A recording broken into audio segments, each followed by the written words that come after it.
तो दोस्तों आज मैं आपके लिए एक्सप्लेन करने वाला हूँ इसी साल आई एक action sci fi film project silence, जिसमें कुछ ऐसे खतरनाक डॉग्स को दिखाया जाता है जो कि साइंटिफिक तरीके से वॉर के लिए तैयार किए गए होते हैं और ये इंसानों के लिए मुसीबत तब बन जाते हैं जब ये एक एक्सीडेंट के चलते एक ब्रिज पर आजाद होकर इंसानों को मारने का एक टारगेट सेट कर लेते हैं। तो इस फिल्म की पूरी कहानी को जानने के लिए बने रहे इस वीडियो के आखिर तक। फिल्म की शुरुआत होते ही हम कोरिया की एक सिक्योरिटी काउंसिल की एक मीटिंग को देख पाते हैं। कोरिया के सेक्रेटरी ऑफ सिक्योरिटी का नाम ह्योंग वेक है। अब यहाँ पर एक टेररिस्ट को लेकर मीटिंग चल रही थी। दरअसल कुछ ही हफ्तों में कोरिया में जनरल इलेक्शन होने वाले थे और ह्योंग वेक इस इलेक्शन में प्रेसिडेंट का कैंडिडेट रहने वाला था। ह्योंग वेक का जूनियर और उसका एक बहुत ही अच्छा दोस्त जो कि डिप्टी सेक्रेटरी ऑफ सिक्योरिटी है, जिसका नाम की जोंग वोन है, वो अपनी पूरी कोशिश कर रहा है कि जोन वेंग ये इलेक्शन जीतकर कोरिया का राष्ट्रपति बन जाए। अब जोन वोन की एक बेटी भी होती है जिसका नाम क्योंग मिन है और इसकी ये बेटी अपने आगे की पढ़ाई के लिए ऑस्ट्रेलिया जाने वाली थी। हालांकि वो चाहते थे कि उनकी बेटी उनके पास रहे, लेकिन फिर भी वो अपनी बेटी की ख्वाहिश पूरी करने के लिए उसे ऑस्ट्रेलिया भेज रहे थे। अब इसके बाद जॉन बोंग अपनी बेटी को एयरपोर्ट पर छोड़ने के लिए जाने लगता है और रास्ते में वो अपनी गाड़ी में फ्यूल डलवाने के लिए फ्यूल स्टेशन पर रुकते हैं। इस गैस स्टेशन पर जो पार्क काम किया करता था, जो कि एक ट्रक ड्राइवर भी था और वो इस गैस स्टेशन पर पार्ट टाइम काम किया करता था। खैर अब जो पार्क जॉन वोंग के साथ काफी बदतमीजी से बात करता है तो जॉन वोंग उससे कहता है कि अब मैं पैसे तुम्हें नहीं दूंगा, बल्कि मैं एयरपोर्ट से वापस आते हुए ये पैसे तुम्हारे मालिक को ही दूंगा। और ये कहकर वो एयरपोर्ट के लिए यहाँ से निकल जाता है। खैर वो गाड़ी में जा रहे होते हैं, गाड़ी में रेडियो ऑन होता है और उस पर न्यूज आ रही होती है कि मौसम काफी खराब होने वाला है और जो भी अपने घर से बाहर निकल रहे हैं वो काफी एहतियात के साथ बाहर जाएं। लेकिन वो इस पर ज्यादा ध्यान नहीं देता। इसके बाद हम अगले सीन में यूरा को देखते हैं जो कि यहाँ पर अपने मैनेजर के साथ थी। दरअसल वो एक स्पोर्ट पर्सन थी और कल उसे टूर्नामेंट खेलना था, लेकिन उसके मैनेजर की वजह से उसका पासपोर्ट एक्सपायर हो चुका था और नया पासपोर्ट उसे कल सुबह मिलने वाला था। मैनेजर कहती है कि कल सुबह हम जल्दी फ्लाइट पकड़ लेंगे। तभी यहाँ पर एक बूढ़ी औरत यूरा के पास आती है। मैनेजर को लगता है कि शायद ये यूरा की कोई फैन हो, लेकिन वो यूरा को अपना कोई रिलेटिव समझ रही थी। जब उसका हस्बैंड उसके पास आता है तो उसे पहचानने से भी इनकार कर देती है। इसी मिसअंडरस्टैंडिंग में उसका एक्सीडेंट होने वाला था, लेकिन यूरा उसे पकड़ लेती है और इस तरह से वो बच जाती है। दरअसल इस लेडी को भूलने की एक बीमारी थी। खैर अब इसके बाद यूरा और उसकी मैनेजर एयरपोर्ट के ब्रिज से होकर घर जा रहे थे, जहाँ पर बहुत ज्यादा फॉग थी, जिससे कि यूरा को रोड पर कुछ भी नजर नहीं आ रहा था और ये वही धुंध थी जिसके बारे में हमें न्यूज में बताया जा रहा था। इस धुंध में किसी को भी कुछ भी दिखाई नहीं दे रहा था और इसी बीच एक पागल आदमी अपने फोन पर लाइव स्ट्रीम करता हुआ धुंध में तेजी से गाड़ी चला रहा था। यहीं पर हमें वोन को भी दिखाया जाता है जो कि बहुत ही आराम से अपनी गाड़ी चला रहा था। उसी वक्त मिलिट्री की बहुत सारी गाड़ियां उसके पास से गुजरती हैं और उनमें हम बहुत सारे डॉग्स को देख पाते हैं। अब इसी बीच उस स्ट्रीमर का एक्सीडेंट होते होते बचता है। उसकी गाड़ी एकदम बीच रोड पर आकर रुकती है, लेकिन तभी एक गाड़ी आकर उसे टक्कर मार देती है और अब एक एक करके बहुत सारी गाड़ियां आपस में टकरा जाती हैं और इससे ये पूरी की पूरी सड़क ब्लॉक हो जाती है, जिससे पीछे की गाड़ियां भी रुक जाती हैं और फिर एक ऑयल कंटेनर के गिरने से वो रास्ता पूरी तरह से बंद हो जाता है। दूसरी तरफ जो पार्क का बॉस उससे कहता है कि मुझे मेरे पैसे अभी के अभी चाहिए। रेडियो से जब उन्हें पता लगता है कि एयरपोर्ट ब्रिज पर एक एक्सीडेंट हो गया है तो जो पार्क अपने बॉस से कहता है कि वो आदमी भी उसी ब्रिज पर फंसा होगा और बस वेट करो, मैं अभी उससे पैसे लेकर आता हूँ। इसलिए वो अपने डॉग के साथ ट्रक में बैठकर वहाँ से निकल जाता है। अगले सीन में वोन की गाड़ी के आगे एक और गाड़ी पलट जाती है। वो इस सारी घटना के बारे में अपने बॉस यानी होने वाले प्रेसिडेंट को बताता है। अब जॉन की बेटी मिनू से कहती है कि तुम्हें उस आदमी की मदद करनी चाहिए, इसलिए जॉन अपनी गाड़ी से उतरता है और उसकी मदद करने के लिए जाता है। लेकिन दो सोल्जर उसे पहले ही रेस्क्यू कर चुके थे। वो उनसे कहता है कि उस गाड़ी में रखे उन डॉग्स को चेक करो। ये काफी डरा हुआ था। दरअसल ये एक डॉक्टर था और इसका नाम डॉक्टर येंग था। जब वो सोल्जर गाड़ी को जाकर चेक करते हैं तो सारे डॉग वहाँ से लापता थे। अब इस बारे में सोल्जर अपने सभी साथियों को बता देते हैं और सिचुएशन एक बार फिर से बिगड़ जाती है, क्योंकि भागे हुए डॉग कोई नॉर्मल डॉग नहीं थे बल्कि एक्सपेरिमेंटल मॉडिफाइड डॉग थे, जिन्होंने कि पहले ही एक सोल्जर को यहाँ मार दिया था। खैर अब सोल्जर अपने बाकी साथियों से कांटेक्ट करने की कोशिश करते हैं और वो उस डॉक्टर को अपनी गाड़ी में बैठा लेता है, लेकिन तभी वो नोटिस करता है कि उसकी बेटी तो गाड़ी में है ही नहीं। और अब अगले सीन में हम उसकी बेटी को देखते हैं, जिसे कि वहाँ पर एक डॉग नजर आता है जो कि अपना सर वहाँ किसी चीज पर मार रहा था। जैसे ही वो उसके पास जाती है कि तभी वो आकर उसे रोक देता है। वो कहता है कि ये खतरनाक है। हम यहाँ पर डॉग के कॉलर पर देखते हैं जिस पर E9 लिखा हुआ था, जिसके बाद वो डॉग यहाँ से भाग जाता है। खैर अब इसके बाद जब वो अपनी गाड़ी के पास आता है तो दो सोल्जर उस डॉक्टर से बात कर रहे थे। जब वोन उन सोल्जर से पूछता है कि यहाँ पर ये क्या हो रहा है तो वो सोल्जर उसे जवाब न देकर उसी के बारे में पता करने लग जाते हैं। लेकिन यहाँ पर जब वोन उन्हें अपने बारे में बताकर अपनी पोस्ट उन्हें दिखाता है तो वो वोन को ही पकड़कर कैद कर देते हैं। वो उस गाड़ी से बांध कर चले जाते हैं। इसके बाद हम उस डॉक्टर को देखते हैं जो कि अपने लैपटॉप पर कुछ कर रहा था। वो यहाँ पर सभी डॉग्स की लोकेशन देख पा रहा था, इसलिए वोन उससे पूछता है कि ये सब क्या है, तुम मुझे बता सकते हो। जिस पर डॉक्टर कहता है कि जब तक तुम मेरे साथ हो तुम्हें कुछ नहीं होगा, लेकिन अगर हाँ तुमने मुझे डिस्टर्ब किया तो हमारे साथ साथ सब मारे जा सकते हैं। यहाँ पर हमें पता लगता है कि वो सभी डॉग्स को कंट्रोल भी कर सकता था। वो एक सोल्जर को टारगेट बनाता है और बाकी सभी डॉग्स उसी सोल्जर पर हमला करने लगते हैं और वो सोल्जर बड़ी ही मुश्किल से सभी डॉग्स को वापस उसी कंटेनर में डाल देता है। लेकिन यहाँ पर जो E9 डॉग थी वो इनसे कंट्रोल नहीं हो पाती और ये देखकर वो डॉक्टर काफी परेशान हो जाता है। खैर उस डॉग वाले कंटेनर को लेने के लिए यहाँ पर एक हेलीकॉप्टर आता है। यहीं पर हम जो पार्क को देखते हैं जो कि यहाँ पर आ चुका था। तभी उसका डॉग उस कंटेनर के पास भाग जाता है जहाँ पर की बाकी डॉग्स है, इसीलिए जो उसे लेने के लिए उसके पास जाता है, लेकिन सोल्जर उसे पकड़ लेते हैं। और इसके बाद यहाँ पर वोन और डॉक्टर आते हैं। वोन उससे पूछता है कि ये सब क्या हो रहा है तो डॉक्टर उससे कहता है कि प्रोजेक्ट साइलेंस। ये सुनकर उसकी समझ में कुछ भी नहीं आता। वो कुछ और पूछना चाहता है, लेकिन सोल्जर उसे पकड़कर पीछे कर देते हैं। अब यहाँ पर हम जो को देखते हैं जो कि मिन के डॉग को पकड़ लेती है। सोल्जर उसे भी रोकते हैं, लेकिन जो उन्हें पीछे कर देता है। अब यहाँ पर डॉक्टर काफी टेंशन में था, लेकिन सोल्जर उससे कहते हैं कि हम E9 को लेने के लिए वापस फिर से आएंगे।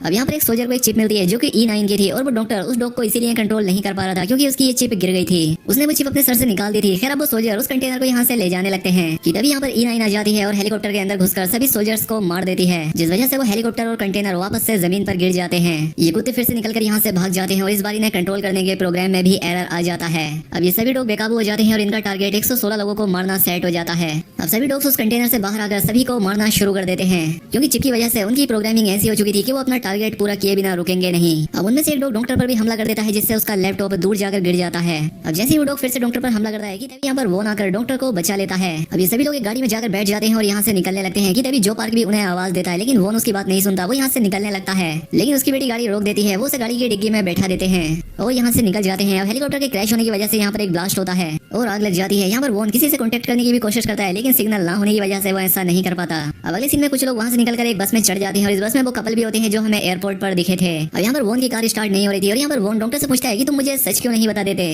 वो डॉक्टर से सच बताते हुए कहता है कि ये सभी डॉग्स मैंने ही बनाए हैं और मैंने इन्हें इस तरह से बनाया था कि इंसानों की आवाज पहचान कर उनका कहना मानेंगे।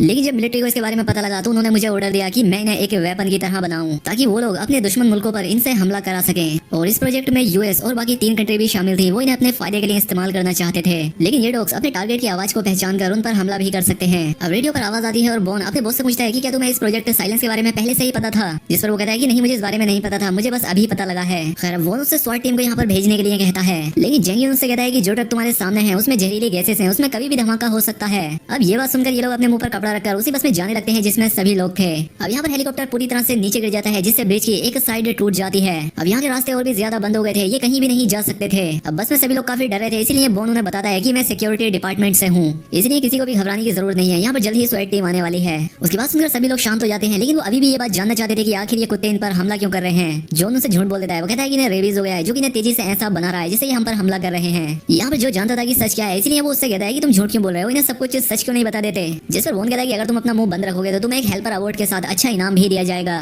खैर अब इसके बाद यहाँ पर स्वाट टीम आ जाती है जहाँ पर बॉन उनसे कहता है कि तुम्हें सबसे पहले उन डॉग्स को मारना चाहिए, लेकिन वो लोग कहते हैं कि हमें तो कोई डॉग मिले ही नहीं। दरअसल वो डॉग इन्हें छिप कर देख रहे थे। खैर अब ये लोग बाहर निकलकर आगे बढ़ने लगते हैं तो वो डॉक्टर एक कार से टच हो जाता है जिससे उस कार से आवाज आने लगती है। वो सभी लोग उसे ध्यान से चलने के लिए कहते हैं लेकिन तभी आसपास की कारों से भी आवाजें आने लगती हैं और ये उन डॉग्स ने किया था। अब वो डॉग्स स्वाट की टीम के लोगों को मारने लगते हैं। वो अपनी बेटी को देखता है जिसे कि एक डॉग ने घेर लिया था। वो उसकी बुक्स को लेकर जा रहा था लेकिन वो बुक्स उसकी मोम की थी जो कि अब इस दुनिया में नहीं थी। लेकिन तभी यहाँ वोन आकर उसे बचा लेता है लेकिन वो डॉग उसकी बुक्स लेकर चला जाता है। अब वोन मिन को एक बस में छिपा देता है लेकिन उसका रेडियो बाहर ही गिर जाता है। वो मिन से कहता है कि तुम यहीं पर रुको और वो खुद बाहर आ जाता है। यहाँ पर उसे कुछ सर्वाइवर्स मिलते हैं जिनमें वो ओल्ड कपल और जो पार्क भी था। वो उन्हें प्रोजेक्ट साइलेंस के बारे में सब कुछ बता देता है। अब बस के अंदर वो डॉक्टर आता है और वो उन्हें E9 के बारे में बताता है। वो मिन से कहता है कि ये सारे डॉग्स E9 के ही क्लोन हैं क्योंकि उनका मकसद ही E9 को एक ब्रूटल डॉग बनाना था, इसलिए उन्होंने उसके सामने ही उसके पपीज को मार दिया ताकि वो खतरनाक बन जाए। और E9 यहाँ पर सिर्फ शिकार ही नहीं कर रही बल्कि वो अपना बदला ले रही है। अब वो उन सभी सर्वाइवर्स के साथ आगे बढ़ता है। इनके हाथों में फ्लेयर्स और आग भी थी इनकी सेफ्टी के लिए। यहाँ पर जितने भी लोग थे वो सभी E9 की तरह ही खूंखार थे और सबसे परेशानी की बात ये थी कि E9 तो किसी के कंट्रोल में भी नहीं थी। अब वो जंगियन से बात करता है और कहता है कि ब्रिज साइड पर आ जाओ, स्वाट टीम तुम्हें यहाँ से ले जाएगी और वो डॉग्स को बाद में देख लेंगे। साथ ही वो कहता है कि वो डॉग्स बहुत ही खतरनाक हैं, हमें अपने स्नाइपर को रेडी रखना चाहिए। लेकिन जंगियन उसकी बात नहीं मानता क्योंकि यहाँ पर मीडिया आने वाली थी और किसी को इस बारे में पता लग जाता तो इनके लिए ये अच्छा नहीं था। जिस पर वोन कहता है कि लेकिन यहाँ पर जितने भी लोग हैं वो तुम्हारे बारे में जानते हैं और हम तुम्हारे पास बस से आ रहे हैं। इसके बाद वोन रेडियो बंद कर देता है और जन परेशान हो जाता है कि वो प्रेसिडेंट बन पाएगा भी या नहीं। वो सभी लोग बस के पास आ जाते हैं और दरवाजा अंदर से बंद था।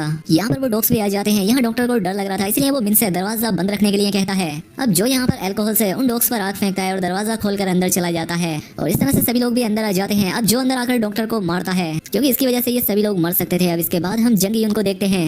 वो सोच रहा था कि आखिर वो इस बात को कवर कैसे करे। अब यहाँ पर हमें एक और बात का पता लगता है कि जंगियन ने ही इस प्रोजेक्ट साइलेंस को अप्रूव किया था, यानी कि इसी की वजह से ये सब हो रहा था। इसीलिए वो उन सभी को मारने का सोचता है ताकि इसकी पोल ना खुल जाए। अगले सीन में ये सभी लोग ब्रिज की दूसरी साइड पर आ चुके थे और वोन डॉक्टर को गुस्से से पकड़कर कहता है कि तुम इन डॉग्स का ध्यान भटकाओ।